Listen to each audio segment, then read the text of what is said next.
Let's go, Gamera! Gamera is really neat. Gamera is filled with meat. We've been eating Gamera. Movie 5, Gammer vs. Giron. I can actually remember the first time watching this movie. It was on Christmas Eve of 2011, I believe, and it was on one of those crappy movie compilation sets. You know, the one where you get a bunch of old movies in god-awful quality? Yeah, you see, the American versions of the Showa Gammer films were all in the public domain at the time, and I believe still are? Anyway, due to lack of any rights issues, numerous amounts of companies released these films on a bunch of cheap DVD sets. And believe me when I say a bunch, you could find these things just about anywhere. Anywho, I'm way off topic, so let's get back to Giron. This one by far is the wackiest kaiju film I think I've ever seen. The film is about, two young boys again. They come across a spaceship out in the middle of nowhere, stupidly go inside it, and get taken to another planet called Terra. And here they encounter Gauss, or at least a different variation of him, and a new creature named Giron, who quickly makes short work of Gauss, and probably the most gruesome way I've ever seen a kaiju die. I won't spoil it, but let's just say that knife nose is more than just for show. The boys then come across these two alien women who are called Terrans. They appear friendly at first, but turns out these two actually want to eat their brains. Why a craving for brains? I don't know. Maybe I dozed off at that part. Luckily for the boys, Gammer's here. Yeah, I forgot to mention, upon coming to their planet, Gammer was just strolling in space when he saw them. Like the last movie, I have no idea at all why Gammer is just hanging out over the Earth, at the most convenient of times no less. Under the Terran's control, Giron emerges to fight Gammer, and I think you know how the rest of the movie plays out. Gammer vs. Giron is an odd but entertaining entry to the film series.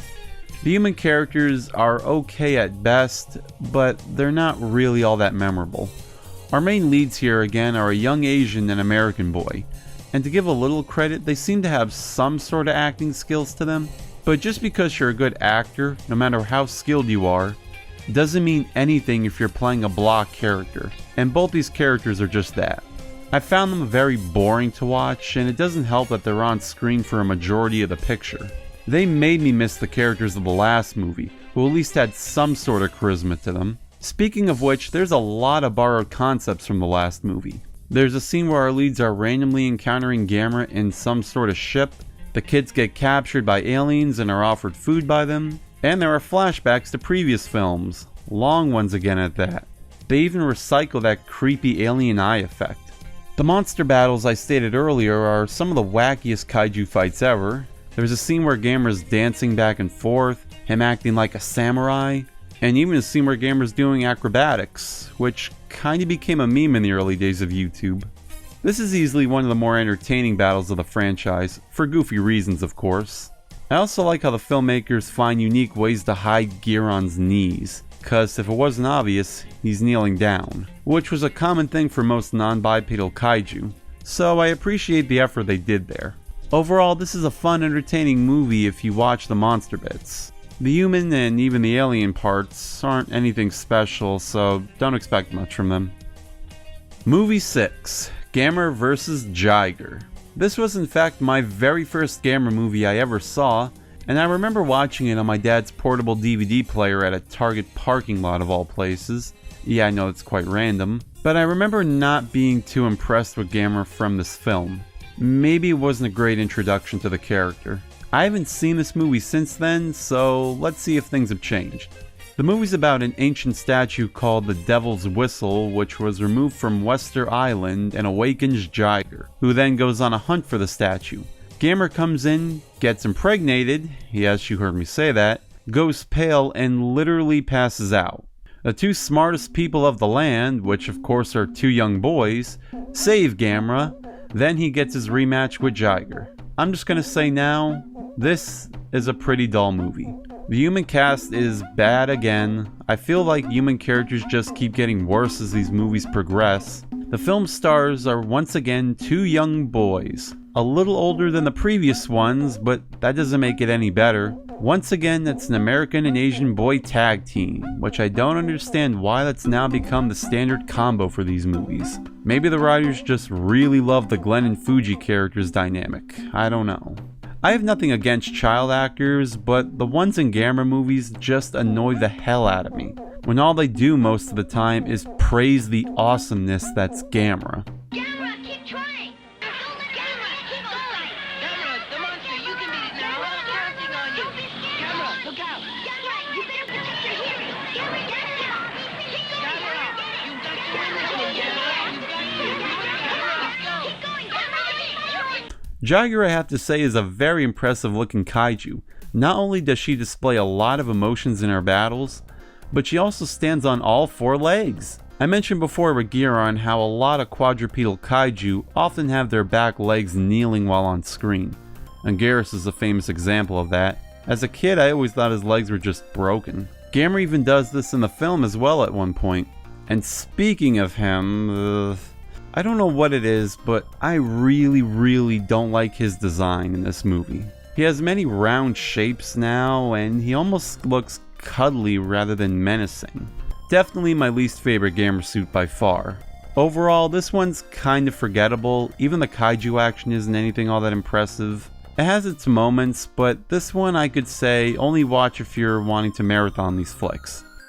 Movie 7, Gamera vs. Zigra. I mentioned earlier how I nearly fell asleep during my first viewing of this movie. And would you believe it almost happened again during my rewatch of it? I'm just gonna sum this one up like this. Zigra, an intelligent alien shark creature, wants to take over the Earth and enslave the human race for food. But Gamera doesn't want that to happen, so they fight. Twice. I'm not gonna beat around the bush for this one. This is the first film of the series I just didn't like. With so many one-off characters that serve nothing to do with the story and the most unlikable, annoying, bratty characters in history. Speaking of which, this is by far the most kid-friendly Gamera movie in the series, minus a few questionable choices. There are many unnecessary scenes that drag the movie on longer than it really has to be, with stupid chase scenes and dumb out-of-place moments. Even the kaiju action zones me out half the time due to how stale and forgettable a lot of it is. I like Zigra as a kaiju, and as an alien villain he does have a clear motivation. I just wish he did more than spend half the film underwater. And Gamera, he acts like a complete child in this movie. He throws rocks in a childish fashion, tries to be sneaky in an unnecessarily cartoony way, and more famously plays the xylophone on Zigra's back for no reason at all, which, while dumb, is the only thing I kinda thought was charming. One other thing I can praise for it is that it has some really nice low angle shots here and there, which I believe a lot of the previous ones were missing. I don't remember. The music was done by a young Shunsuke Kikuchi, who anime fans, and Dragon Ball ones at that, might know him for his music on Dragon Ball, the Japanese score for Z, and other projects relating to it as well. He also composed for the 2 previous movies as well, and sadly I couldn't remember any of his music other than the Gamera themes. Overall, Gamera vs. Zigra is a stupid film, which I'm gonna say now to just avoid. You can tell the people who worked on it simply didn't want to do it, and it really shows. Movie 8, Super Monster Gamera, the final film in the Showa era. Okay, now even though this is my first time seeing this movie, I at least knew what to expect from it. Gamera battling a bunch of stock footage from the previous movies, goofy aliens in silly costumes, and Star Wars, no joke. Okay, so after Gamera vs. Zigra, the company Daiei shortly went bankrupt soon afterward, and halted pretty much any future projects they had for the giant turtle. Several years had gone by and plans were being made to revive the franchise with a very slim budget, thus giving the world Super Monster Gamera from 1980. An odd year for the film, as kaiju flicks were pretty much long past their end at this point, at least for a while they were. The film is about an alien named Xenon who wants to conquer the Earth. Oh, wow! I'm gonna clap my hands right there for the originality that's spewed out of their minds for that one. I don't really know why he wants to conquer Earth. Maybe he's just evil. He deploys one other alien named Girouge, I think that's how you say it, who looks like a normal Japanese woman, who goes on the hunt to find 3 other aliens who are hiding on Earth, for some reason. I don't think there's ever an explanation given on why they're here and why they look like regular people. We have one last character, Keiji, a young boy 'cause he has to be. Now, to be fair, he's not really that bad. In fact, I'll go as far as to say he's the best child character in these films by far. Not that that's saying much though. Xenon releases monsters to Earth, or should I say Japan in particular, and Gamera, who quite literally comes out of nowhere to fight them. Yeah, it's not really too clear if this movie takes place after Zigra or it follows its own continuity. I don't think it really matters, as the filmmakers sure as hell don't seem to care. And speaking of Gamera, oh boy. His appearance in the film is just stock footage from the other movies, and some new scenes with him flying around with the most lifeless prop I think I've ever seen. The old movies at least put some effort into making the prop look alive. The only other new scene featuring Gamera is him knocking over this poster that says Sayonara Dojira, which is supposed to be a nod to Godzilla if you didn't get it. I don't understand the call out, since there hadn't been a new Godzilla film at this point for at least 5 years, and there wouldn't be a new one for a little while longer. The human characters, or aliens for that matter, aren't actually bad here. I did like the bond Keiji grew with the aliens, even if it didn't make any sense half the time, which is surprising considering it's the kaiju that make these movies worth watching and the human characters who are just there. But just because I like the characters, that doesn't mean this movie is any more easier to sit through. And why is there anime footage in this? It's bad enough the footage from the old movies doesn't match the new ones, or even each other for that matter, but why something that's clearly not live action? It just sticks out so bad. That's like if a new Godzilla movie came out and Godzilla was just swimming toward the mainland and came across Bugs Bunny, Goku, and Homer Simpson along the way, for no reason.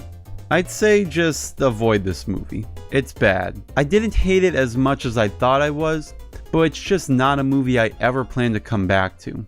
With that concludes my trip through the Showa era films. Next, I'll be moving on to the Heisei era trilogy and the one standalone film from 2006. These I'm definitely looking forward to, and I hope to see you there.